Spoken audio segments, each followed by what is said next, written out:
One of the projects we're going to take on with this van is a little unconventional for a panel van owner. We've got young kids who really enjoy this kind of stuff as well, so I suppose having a panel van and a ute kind of makes it hard for everybody to enjoy it as a family. So what we're going to do is the XA, XB, XC, XD, XE and XF range of Falcons, the ute, the panel van and the station wagon actually all shared the same floor stamp from the factory.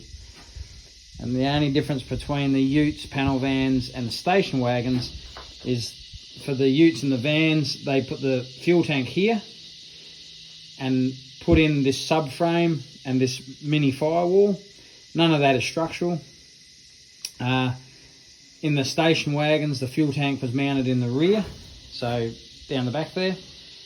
So essentially, if you remove all of this, the way that the floor pan has been stamped, it's pretty much already set up for a station wagon rear seat to be mounted in there.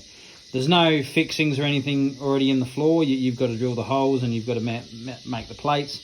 And to make all that happen, you need an engineer that's willing to sign off on it all, which we have. Our engineer has green lighted this part of the project. So the next step for us is to remove the fuel tank, remove all the breathers and the filler, remove the fuel lines, take out the cross member and the firewall, and well, essentially start getting ready to fit a back seat. The fuel tank will be relocated into the rear. We can't use this fuel tank because this is an internal fuel tank. So we'll either source a fuel tank from a station wagon, or we may even go like an old school alloy drop tank. And that's what I was talking about yesterday with the spare wheel carrier being repaired in the back, and whether I wanted to leave it or not. We've decided that it's going to go, and the fuel tank will be going there. So that's what we're up to.